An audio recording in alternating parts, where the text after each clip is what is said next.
The views and opinions expressed in this program are those of the participants and do not reflect the views of the streaming platforms, public access channels, the Kitty Rose lifestyle, or the program underwriters.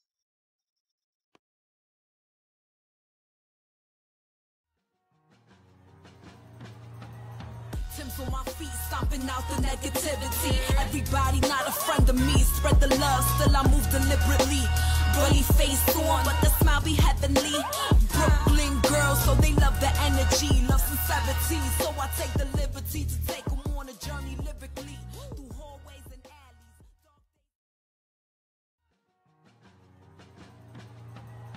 Tim's on my feet, stomping out the negativity. Everybody not a friend of me. Spread the love, still I move deliberately. Bully face on, but the smile be heavenly. Brooklyn girls, so they love the energy. Love sincerity, so I take the liberty to take them on a journey lyrically. Through hallways and alleys.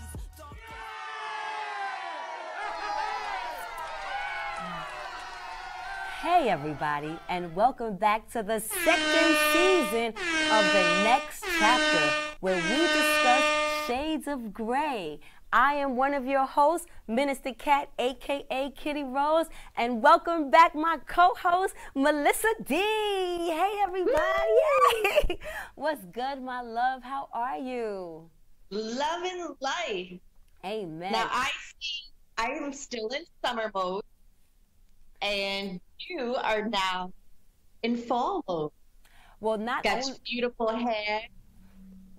Yes, I'm glad that you noticed, because I just got a fresh cut from a beautiful establishment right here in the Bronx called Executive Cuts. And the reason why I love Executive Cuts is because the owner, his name is Ray, and what I like about him is that the guy who cuts my hair, his name is Rudy, but Rudy talks about how dope Ray is as an owner, as a family man, as a businessman. So quick little shout out to Executive Cuts over here in the Bronx. What have you been up to? Because we haven't seen you all summer. The last time we saw you was actually last week's show, the Overnight Success that we taped when you was here in New York. I haven't seen you in person since then, but we haven't seen you on air all summer. What you been up to? So we would be missed to not ask, how are you doing right now? Like, it's been a couple of weeks since the hurricane and the storm. How did you go about your power? Like, how was your situation in Puerto Rico? I was okay, because I live near a hospital. I got the electricity back really fast. But the southern part of the island is still struggling with mudslides, broken bridges and stuff like that. It took 2 weeks to get water to some of the places. So I was very lucky, and it gave me like a trial run of future possible. And so now I know what I need to do to be more prepared. Well, we don't like those type of warnings to prepare us, but thank goodness that it wasn't one that wasn't so dreadful and dangerous as some of our other friends and family that actually did suffer all the way up to the Carolinas and the Florida coast. So our prayers go out. It's the flip side to things, because you want to be in the beautiful part of the world and summertime all year round, but then when hurricane season comes, that is a catch-22 to living in those type of elements. One thing I want to address before we talk about the topic of the week is this week is Indigenous People Week. So we want to shout out, it's Columbus Day weekend or Columbus Day week, but we know that Columbus didn't discover a goddamn thing. So we want to shout out that we just came off of Indigenous Peoples Week, and just a special shout out to our fellow natives that was here before those colonial folks came through and discovered nothing. So, but that ties us in. Puerto Rico too. And that includes Puerto Rico. But that brings us into today's topic, because today's topic is once again stolen stories, right? Stolen stories of the way Columbus discovered America. And now we have stolen stories of this week's topic. This week's topic is a serious one, and kind of like, I guess, a part 2, 3 to a few weeks back when we did the 2-part episode about sexual trauma with men. But when we touched about sexual trauma with men, we didn't really talk about some of those sources of that sexual trauma. And one of those sources are women predators. Yeah. Which is our topic of the week. Women predators. And I put that with a question mark because it's something we don't talk about. You know, I remember when I was sending my 13-year-old at the time daughter away to camp, and the same message I gave her is what I gave to my boys. You know, I told my boys, watch out, you know, for I don't even think I told my boys to watch out for girls. I think I told my boys to watch out for adult men or inappropriate people. But I always told my girls, my daughter, to watch out for boys.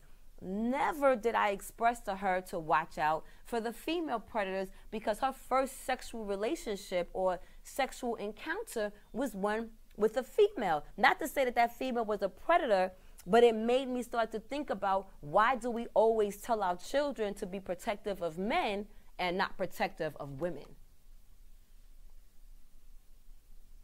What are your thoughts on that? So true, so true. I was just thinking about that when we think about the predators, that they are typically men, right? That's what we tell our children to be careful of, the man in the white van that's going to come and abduct you, but we never talk about the women. And I think that's because we have society where we think that women are pure, that we're only loving, we only want to give good things, we want to take care.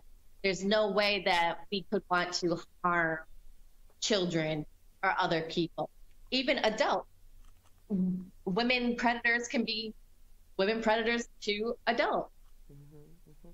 I just want to say to our audience, I'm not sure, and I hope that there is no what's the word that you use, feedback on Melissa's side, because I know you guys are all aware that Melissa, we Skype her in every week from Puerto Rico, so we are still dealing with some of those after effects of the storm, and she changed service. So hopefully our footage is coming through nice and clear, but I wasn't sure, and if just in case it wasn't, I just wanted to give you guys a little heads up to why it's not. We're fine. Everything is great here at BronxNet, but you know we are Skyping Melissa in each week, so continue to bear with us, and we appreciate your support. But yeah, going back to the concept of women being the nurturers, being the protectors, I think that's one of the ways, like the clergy, you know, that cloak of they can't do anything wrong is why you keep doing it, because no one is going to look to you to be someone, to be the culprit of doing something that is deviant behavior, because that's what it really comes down to, is deviant behavior that you're doing to someone else. What is that, a power control, a power struggle type of dynamics, you know, and sometimes it happens as young as infancy that predators are attacking or preying on folks, which is why, you know, so many people, you know, I remember hearing a story, one of my elder girlfriends, we was having coffee one morning, and she was telling me how her mom, you know, growing up, she never allowed her and her siblings to go to anyone's house, right? But her mother never explained to her why that was the case. They didn't find out until their mother was buried, gone in the grave, that the reason why their mother did that is because when she was, like, I think under the age of 9, she had been touched or molested by a family member in someone else's home that she was at, and wasn't believed or was believed. But the idea that the mother was now protective of her children because of not feeling protected as a child, but never explaining the reason to their children why she was so protective. So it made me started to think about my own household growing up. My mother told me and my brothers we could play with each other. You know what I'm saying? She never allowed anyone to come over our house, and never really allowed us to go into anyone else's house. And when I became, I don't want to even say adult, this was just maybe 2 or 3 years ago, I was having a conversation with my mother, and who is very close to her siblings, but yet expressed to me that when she was younger had been touched by one of her brothers, if not several of her brothers, you know. And again, I'm not talking about, you know, the situation itself. What I'm talking is about the quietness of a situation, and then how it gets repeated because we don't discuss what happened to us and now our behavior as an adult because of what happened. So if you've been touched or preyed upon by a woman as early as toddler or early as an age that you couldn't express yourself, which is why some parents don't even allow their children to go to nurseries, because babies can't express if something is wrong. You know what I'm saying? But then you put your baby in an environment that you think is safe, that you think is familiar, that you trust. Unbeknownst to you, this woman got some deviant, sick-ass behavior that she's now putting on your infant baby or abusing. Because everything ain't of a sexual nature. Some things can be of an abusive nature because people are attacking those or preying those that don't have a voice or can't speak for themselves yet. Yeah, and I think one of the issues is that over the years that the laws and the wording of laws have been changed, where it used to be just focused on men, because there was this assumption that we would never have to have an issue with women and breaking this law. Right. But now we're starting to see laws as be changed. And so I think that is where we're seeing society change to accommodate male and female predators. Yeah, I think that has a large part to do with it, because if there's no punishment, you know what I'm saying, then that's another way that you can skate by on your behavior. But let's, you know, this is just our opinions right now, the things that we've come to kind of think about in our own discovery of the next chapter of our lives, where we discuss shades of gray and want to bring these different topics to our audience. But let's actually see what our research came about and go to our first YouTube video that kind of gave more of a definition of what a female predator actually is. Can we go to that video, control room? It was a disturbing question that rocked the community's perception of the gentler sex. We view women as nurturing, caring, innocent. They are our mothers, our sisters, our grandmothers. The concept of women as sexual predators is alien to us. As a society, we prefer to deny that such women exist. When stories of sexual abuse by women make headlines, they are viewed as isolated incidents. The women are often thought of as victims rather than offenders, and if the target of the abuse is a boy, his experience will likely be celebrated as an early sexual initiation. There is even doubt among some professionals that women are capable of experiencing deviant sexual arousal. But recent studies reveal that sexual abuse by women is much more common than was previously believed. It's one of the most underreported criminal offenses in our society, and, in the rare case that it is reported, the woman responsible for the abuse is unlikely to be charged. Offenders usually know their victims, and, most often, are related by blood. Through the abuse, they are satisfying their own needs ahead of those of the child. They are anything but innocent.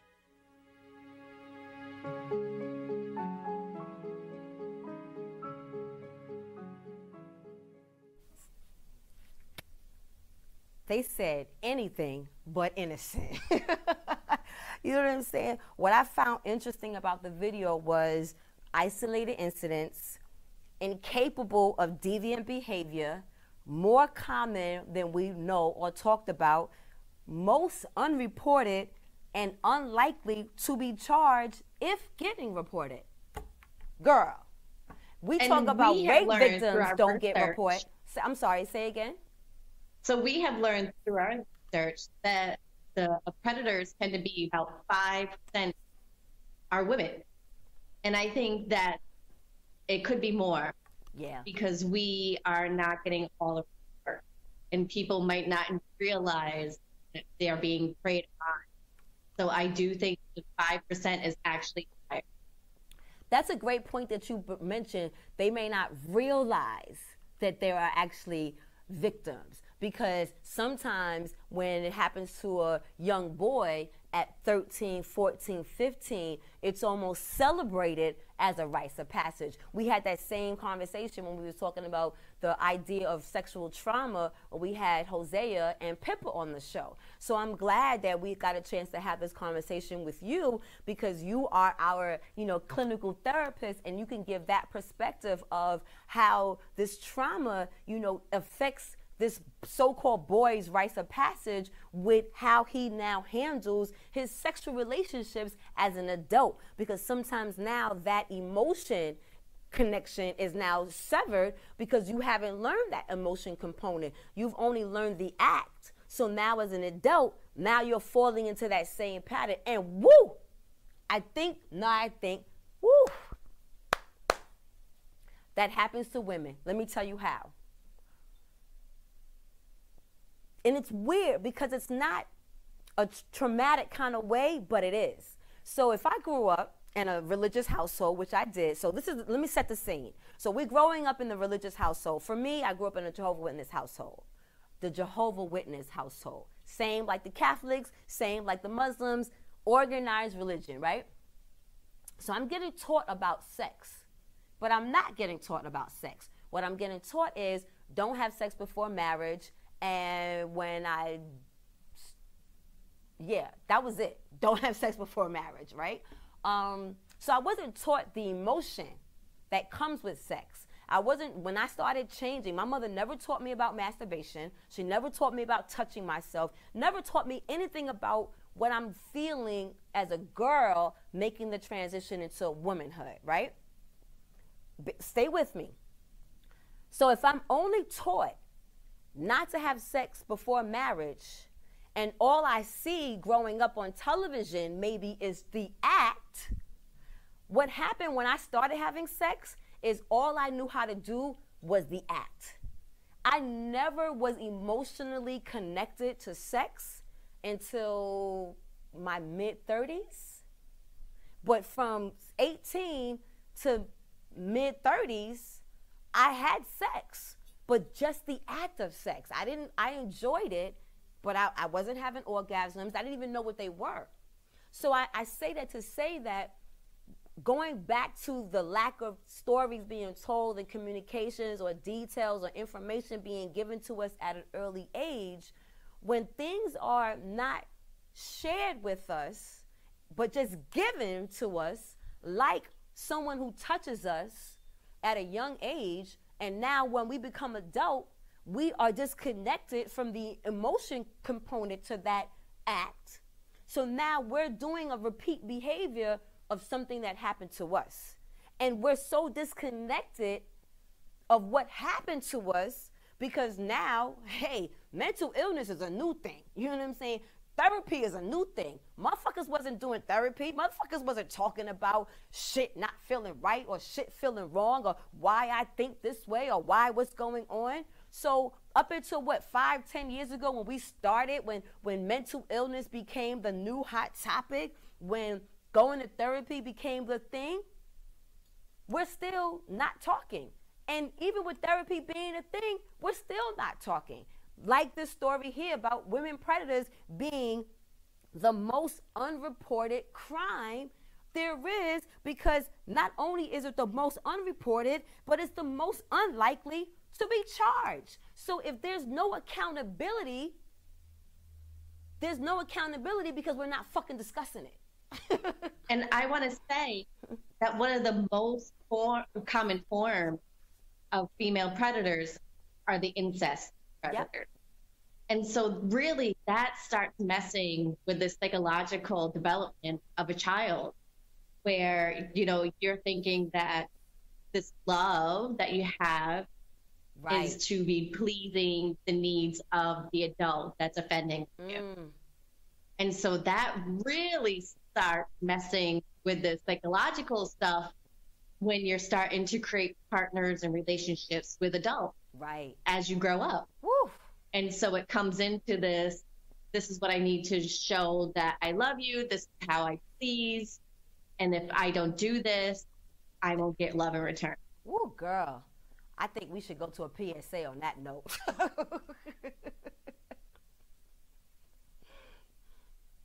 Honey, what I think you need is a socket wrench. I played JV basketball. I'm sorry. I don't think it looks right. This is good, and it's all good, baby. Is it really all good?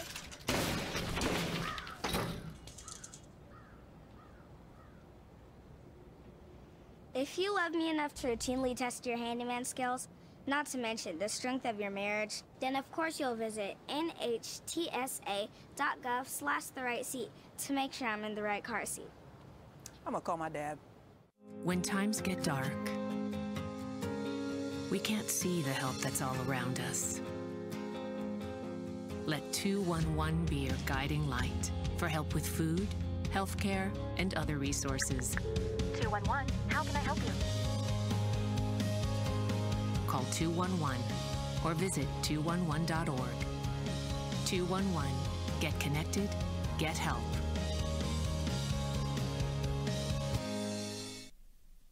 So, yes. And I want to say for 211, if you are struggling with these issues that we're talking about, great resource to go to try to find a therapist. I don't think they heard that part because I didn't hear that part. Say that again for us for after the 211. 211 is a great resource if you're looking for a therapist, if you're struggling with any of the stuff that we're working on today. Outside of Melissa's website where you can contact her. Yeah. And she could be your therapist. Or, wait, sidebar. Not only could she be your therapist, but FYI, any therapist out there, Melissa's practice is also looking for more therapists. So check her out through her website. Go to her and apply for some positions for some therapy, some for virtual, right? Your therapists are in person and virtuals, right? Yes. Cool. So if you're a barber, we got a spot for you. If you're a therapist, we got a spot for you. And if you're traveling, Airbnb, we got you covered, baby. Don't adjust your screen, everyone. Yes, I know you're thinking like, wait a minute, it's 29 minutes and they're still on. Because not only is this the first show of the new season, but we are officially now an hour-long show. So, yes, don't adjust your screen. It's not the following week. We are still here. And if you're just now tuning in, we are discussing women predators with a question mark. Because so many times in our culture, that's a topic, yet another, that we don't talk about and we don't discuss. And we're so quick to warn our young people against, like Melissa said earlier, the guy in the white truck. But we don't realize that sometimes these predators are not running by men, but are coming from, you know, a family member who also might be auntie or cousin or that babysitter down the block that we treated like a second daughter. And we're not thinking about our children being in dangerous environments because she's a girl, she's a female, she's a woman, she's a nurturer. How can that be? But when we started to do the research, we started to realize that, you know, they said, you got 5%, I got 3%. So if 3% what I got and you got 5%, and that's still unreported, the number of cases of female predators is a serious one. So it's not something that we can just lightly, you know, push underneath the rug, you know what I'm saying, and act like, you know, that doesn't exist and that we can't be harmed as a society or as a culture, or not only that we can't be hurt as a society or that as a culture, that this is something that only happens to one culture or one type of society, that this is something that happens in all of our societies and cultures. Because I think sometimes when we think of deviant behavior, I know from my part, and I love the fact that we've been doing this now for a year. We're coming up on our anniversary, Melissa. Yes, we are. You are my sister, you know what I'm saying? But, you know, the Lord is working on me. And I always feel like when you hear of deviant behavior, I know for us, the black community, we be on some old, that's some white people shit. And we know that. I agree. Oh, okay. Okay. I agree. Okay. We be like, that's, but the thing is the next clip I'm about to show you, it's a white story, but his main man is a dude, is a brother, is a black guy. You know what I'm saying? Who also got into what we about to see at a young age. So we can't say it's a white people thing. You know what I'm saying? Because it happens in all of our communities, you and I being not the voice of the white and the blacks, but kind of being the voice of, it's just not the blacks and the whites. How about that? Well, we don't see in society. We always see like white teacher and the child, or the white murderer, Jeffrey Dahmer right now, the big one coming out. You know, white guy murdering people, eating them. You know, most of our murders tend to be white, and so that's our automatic thought, is the white guy murdering or molesting other people. So that's another way that predators can hide underneath the radar, because no one's looking at them. You know what I'm saying? Because as a culture, the media even teaches us that those predators are the white guys. You know what I'm saying? The white creepy loner, you know what I'm saying? No have friends, you know what I'm saying? Not realizing that it could be the popular person, that it could be, like I said, a family member. And I think what happens, let's say in the black community, is that it does happen. But again, we are so prideful, as every other culture, the Asians, the Latins, but we act like we have the authority on pride that we can't let the world know what happens in our culture. So we're going to keep it hush hush. We're going to keep it silent because, you know, we'll deal with it amongst each other. And then we still don't deal with it. Well, that's what I'm going to ask. Like, if you have the elder woman in the family who's preying on the children, that would throw up the whole system, the whole system of the family. So for that child to say, like, Auntie's been touching me a certain way, that's got to be a scary thing to come out with, right? I mean, you're risking being ostracized from the whole family community. Right. I think of, also when we think of predators, you know, we always go again to the sexual component, but not realizing that even if it starts of a sexual one, it can grow now into a crime.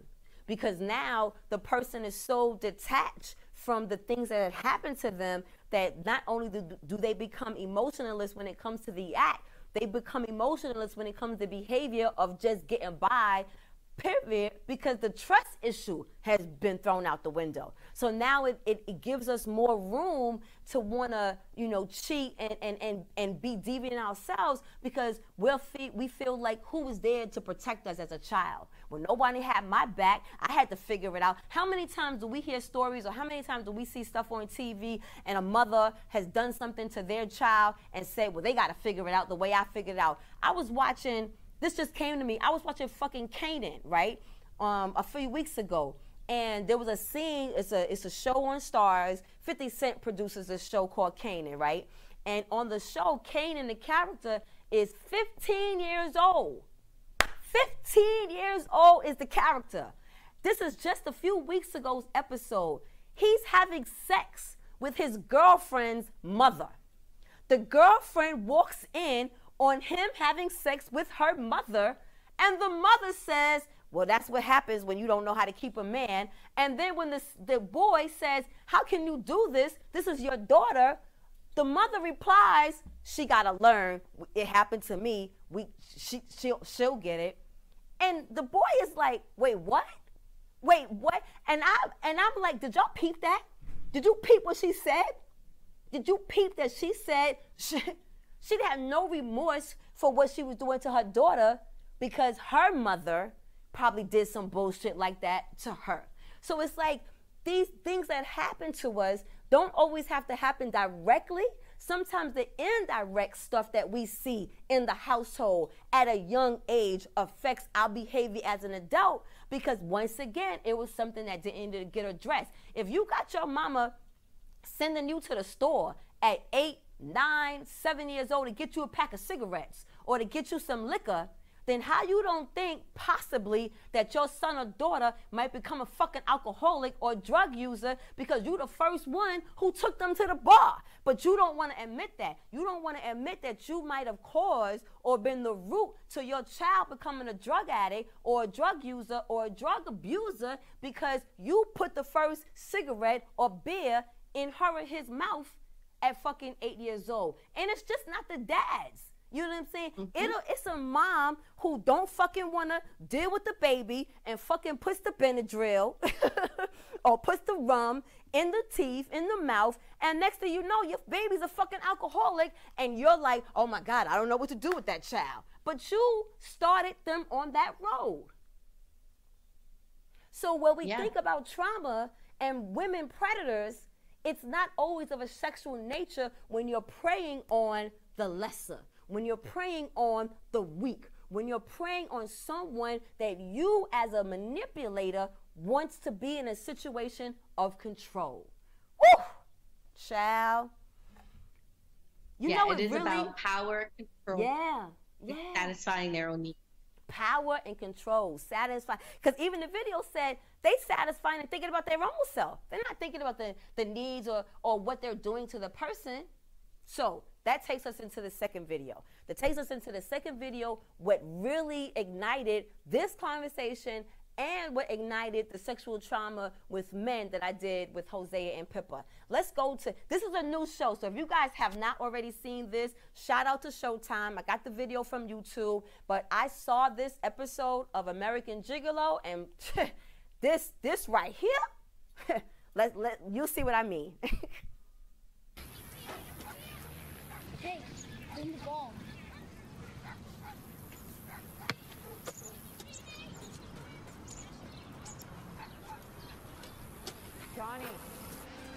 Johnny, my sink's clogged again. Johnny. Marianne. Damn it. What is it, Margaret? My sink's clogged. I need Johnny's help. Well, can't Mr. Breen do it? Isn't it his job? Johnny's better at it.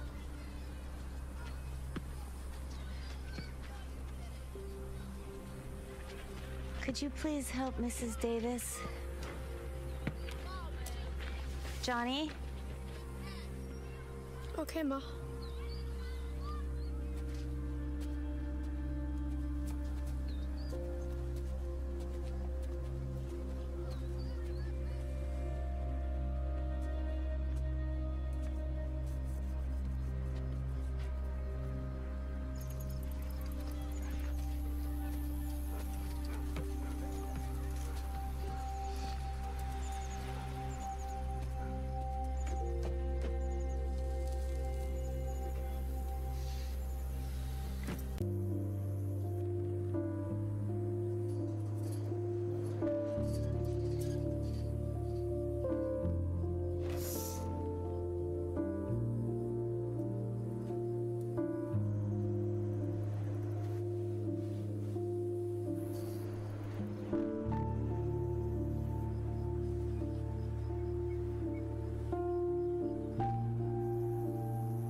What's your name?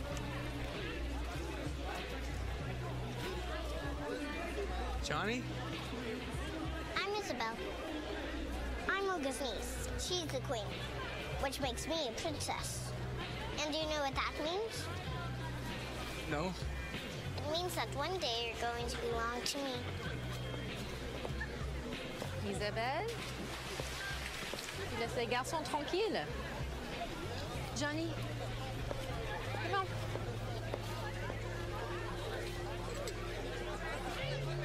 Petit son. Un petit peu de rose dans la bouche. J'attendais pour le beau Julien. I don't understand. You will. Not only will you understand it, you'll speak it, Julien. Who's Julianne? You are, Johnny. You are.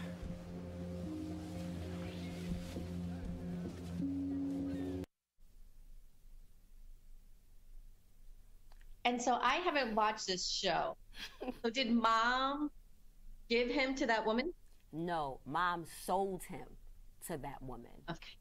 You know, and so I found, so that's the first episode, and that was a little long clip. It was 4 minutes from an hour, 3 different parts of the show that I wanted you guys to see. One, the boy coming home as a man, because the story is he was incarcerated for the last 15 years for a crime he didn't commit. So he's coming home now. So the first scene of him coming home, you see the first woman that we know of flashback to who turns him out, the neighbor. You know what I'm saying? Now the mother sends him over to the neighbor for whatever reason. Does she help pay rent? Does she not report? For whatever reason, we don't know. And then the next scene, we see this woman, not a man, coming to purchase this young boy. You know what I'm saying? From his mother. From his mother. Not from his father, from his mother. And then the next scene, we see this grown-ass woman now with this little girl who can't be but 9, 10 years old, with the mindset that I'm going to control you as an adult when I become bigger. This little boy has no idea really what's going on, but do you see that the little girl knows what's going on, and the woman who's now has this young boy who's what, anywhere from 13 to 15 years old, talking about you'll understand?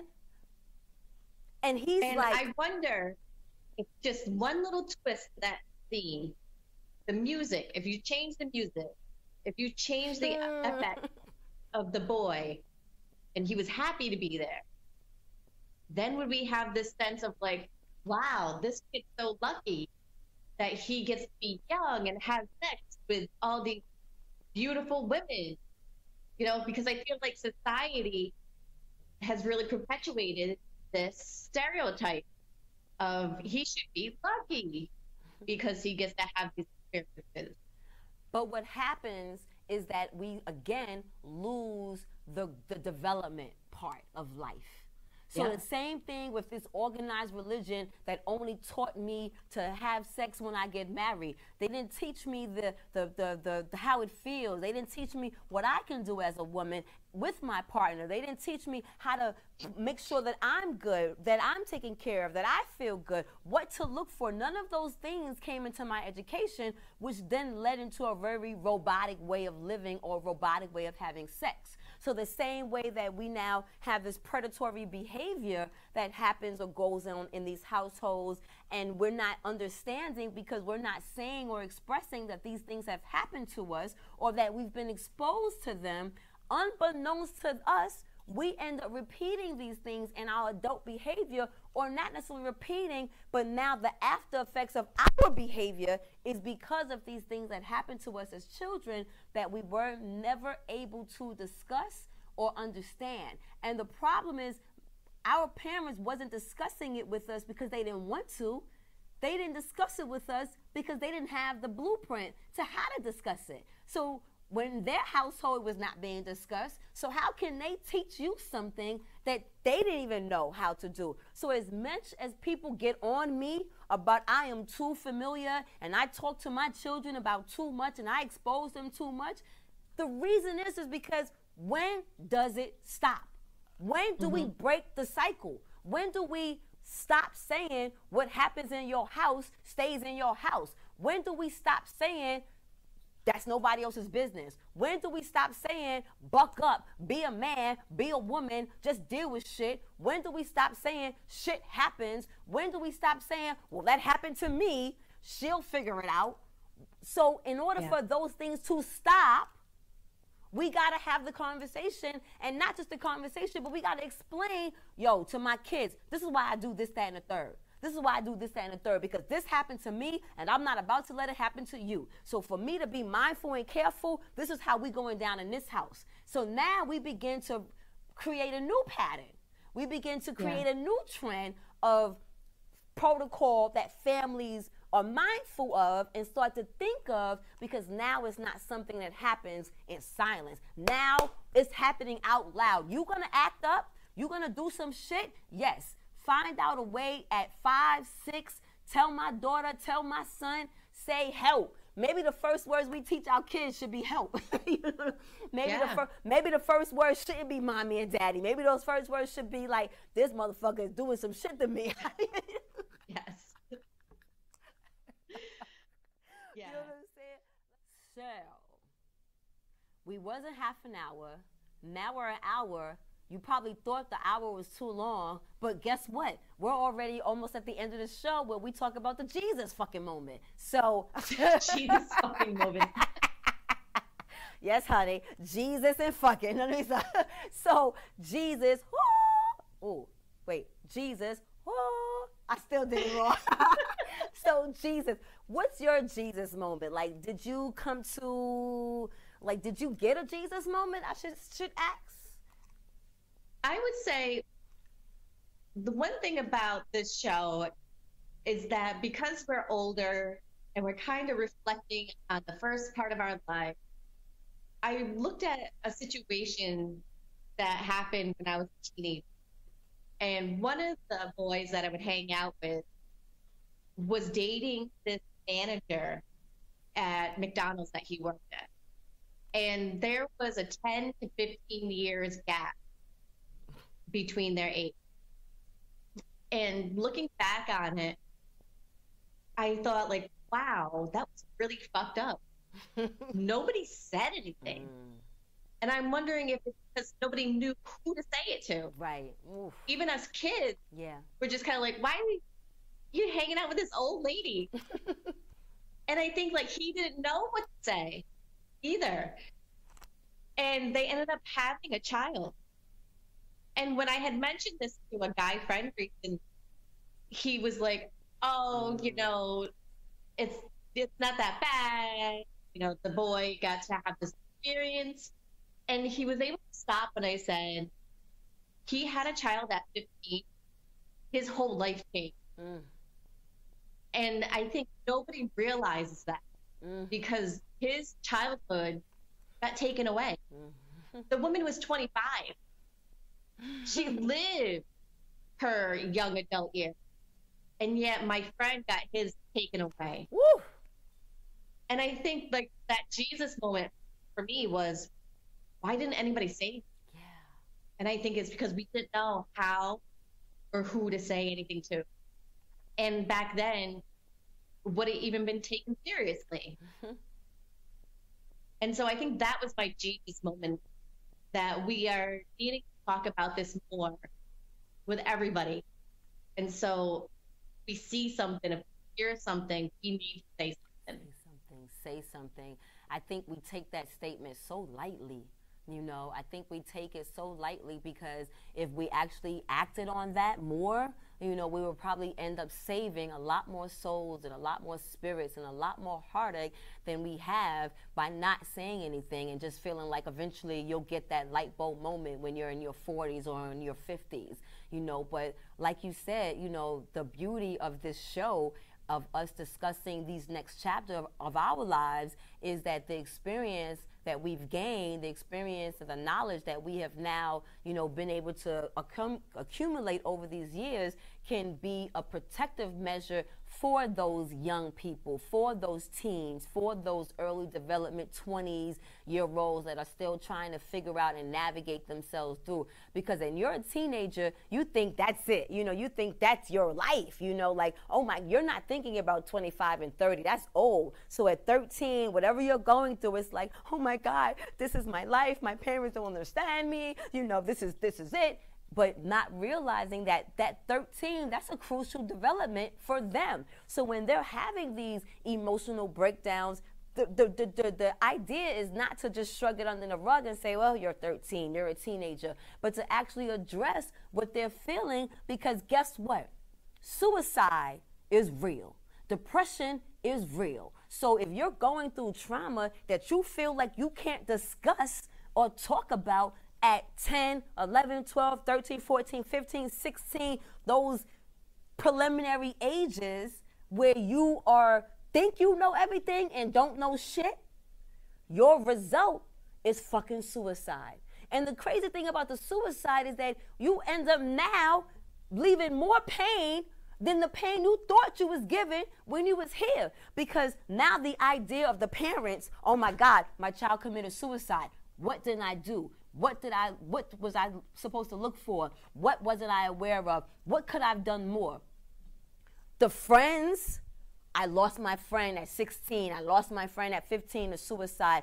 My son at 24, he's been in 2 apartments. In each apartment, he has a picture of a friend of his that he lost to suicide. And it wasn't even a friend. It was a kid he knew, but it was so traumatic that he knew someone that killed themselves, that felt to the point that they had to end their own lives. So that's what my Jesus moment, my Jesus moment is, I guess, what my moment is each week, of breaking the silence of these situations that are happening to us that affect not just what we do as children, but into our adult life and then into our interactions with other people, whether we become parents, whether we become partners, whether we are on the job, how we interact and deal with people. You have women who have serious trust issues on the job because of not being able to trust a woman who did some deviant shit to them as a child or to their father. Because let's talk about the women who now know that you're married, that know that you have a family at home, but will still put themselves out there to fucking be your side piece or to be a stepmommy to your children on some shady shit because your mother might be depressed or going through postpartum or whatever those situations are. So now you have women who, speaking of women, Dr. King, fucking Martin Luther, Dr. motherfucking King, you on this righteous journey. You trying to save the world. Everybody know you got a wife and kids back home. But yet, when you go to visit this church, you got Sister Sue making you a pie, wink, wink, so she can come over to your hotel at night and be that comfort for you while you on the road. Is that not a fucking deviant? You know what I'm saying? Just because she's grown and she's not fucking a child, does that not mean that she is still not out of pocket, out of place in her inappropriate behavior? So these sexual predators are not just preying on children. They're also preying on the fucking insecurities and lack of control from men. Because how can you explain a woman who knows a man has a family, a man has a woman, a man has a partner, but yet she gonna put herself out there to be your comfort when you on the road because you know what you doing is so challenging? That's prey. And I think that goes into a whole other realm. I know. Of sexual assault, female predators. Man, listen, yes. So we come to the part of the show that we got that, you know, we still, just because now we're an hour, we still don't like this part, but it's a part of the process. Why? Because this is a community show. And this community show is supported by the efforts of our community. People like you watching us every week on public access and on YouTube. So please continue to, you will know what to do. Like, follow, and share. And not just like, follow, and share, but share some questions, share some thoughts, share some information. Melissa gave you 211, which is universal, but there might be resources that we're not thinking about, that we haven't talked about, that you guys can give us some insight, not only us, but the viewers that are watching this show that is looking for help, looking for clues, looking for signs, looking for resources to uncover what they could be mindful of when it comes to sexual predators that are women. So yes, we need you to comment, we need you to like, we need you to share and all that good shit, because we also added a new segment onto the show. So our So our new segment is, and I got this from Kelly and what's that boy name? Ryan. Kelly and Ryan. We have the inbox questions, because every week you guys have, over the summer, was asking us questions, but we didn't have a way to address it unless we sent you to the Facebook group. So if you want to follow us or continue to ask questions, go to our Facebook group. You can find us on Facebook at The Next Chapter. And when you go to our Facebook group, that is the place to inbox us the questions that you have for us. And each week we will answer them on air. So this week's question came from Jen Gomez. And it's directed to you, Melissa D. So Jen Gomez said, how has it been for a white woman being exotic in Puerto Rico?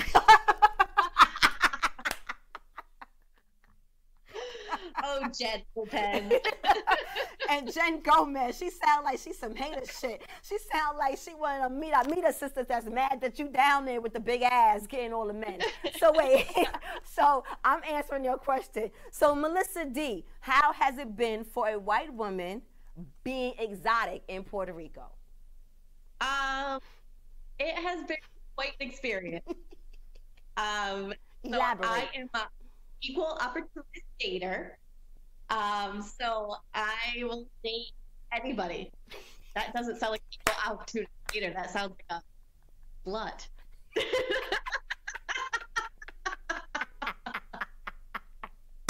Don't inbox us a date.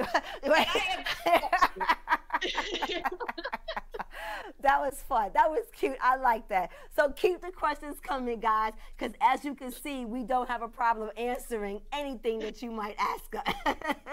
So keep it coming. Don't forget, the way to inbox us some questions is to follow us and go to our Facebook page at The Next Chapter. So that was cute. So we also added one other segment to the show. And this is actually going to be I love my show, our show altogether, but I'm excited about this new segment, this new part of the show, and it's what we calling it? Our Spotlight segment. And what is that? What's our Spotlight segment? So for all those that follow me in the Matrix, YouTube, Facebook, Instagram, I don't know if you noticed that this summer, well, not really this summer, since the last season of the Broadway season, I've been fortunate up until now to get invitations to go to Broadway plays here in New York. Really Broadway plays that look like this here in New York. So we call it Broadway is Black. So I've been doing these shows, and I've been, doing what I do, give my commentary of the show. And one of the last shows I got a chance to see was Paradise Square. Girl, first of all, if y'all saw the Tonys, they won a Tony this season. They came out pre-COVID. COVID came, got shut down. When Broadway opened back up, they still wasn't even to come back up. So I actually saw their 6th show. And when I tell you, hands down, it was amazing. It was amazing. So each week, I'm going to come to you guys with a spotlight segment on one of the shows that I have visited and give you my feedback, my take on it. And then when you come to New York, Melissa, we have to do Broadway together.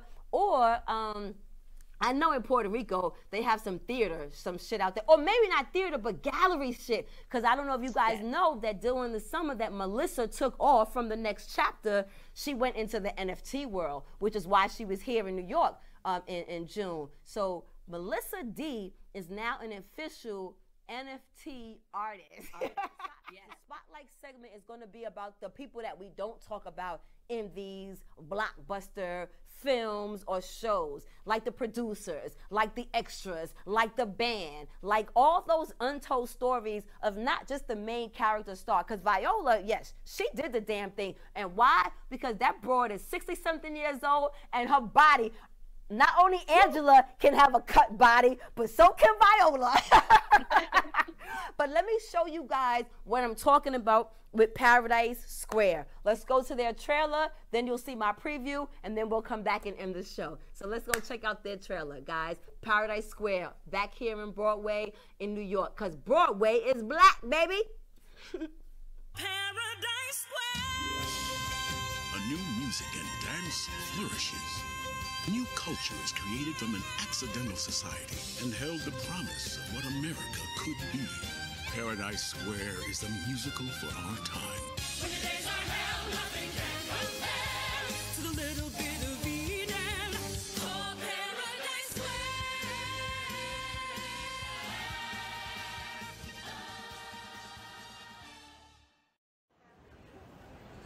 Hey everyone, it's your girl Kat from the Kitty Rose Lifestyle, and I know some of you have been following my Broadway journey, but today I saw a show that you guys have to see. I came to the Barrymore Theater and I saw, oh my freaking God, Paradise Square. Paradise Square at the Barrymore Theater. Absolutely wonderful, wonderful ass show. The story made me think about me and Melissa because it's that white and black dynamics, and you know, knowing that at the end of the day, fucking color doesn't even matter, but it does and it doesn't. Like it was well worth a Saturday afternoon. So I guess oh wait, they go to credits. Let's see. Okay, so the music staging was done by Alex Sanchez. The musical supervision, Jason Howland. Oh yes, Bill Jones choreographed. Dancing, dope. Directed by Moses. Dope. Special effects, scenic, dramatic. Like they gotta get credit, guys. Costume, hair and wig, choreographer, casting, lighting was dope, sound was dope, projection, the background was dope, just advertising. This is dope. So, what we got? Music by Jason Holland, dope. Lyrics, dope. Conceived, dope. Additional music, starring, featuring. I really just wanted to give a credit to, so let me do this slowly for you guys. Look at all those people. Excellent. Bill Jones, you did an excellent fucking job, man. Yes! That looks like a great show. And you know what? I didn't even realize it until just now. That is a great first show to show for the next chapter because it's a white and black dynamic. It's a white and black story, and it's a white and black story of how whites and blacks come together. So it's a perfect tie-in to the next chapter and our beautiful relationship that is now a year old on Facebook. Did you see our Facebook memory come up? Oh yes. And I have enjoyed this year with you. It's been such a humbling and a blessing that Jehovah has given me in this racist prejudice, whatever way that people want to, you know, justify my ignorance and my feelings that I've developed over the years. So I'm so grateful to have met you and to have really been able to nurture a real friendship, a real sisterhood. And I love the feedback that people have been loving from watching the two of us online every week. Yes, and my mom is the biggest fan. Deanna, yeah. Here for you from the next chapter where we discuss Shades of Grey. See you next week, guys. Thank you so much. Be safe out there. Hustle 24/7 just to stay afloat. So New York, like dollar pizza in that cold world shit. That real life grit from the heart of the city is as hard as it gets. This that New York shit. That real life grit from the heart of the city is as hard as it gets. This that New York shit. That real life grit from the heart of the city is as hard as it gets. This that New York shit. That real life grit from the heart of the city is as hard as it gets. Play by my side for the many times a motherfucker tried to cross the line while I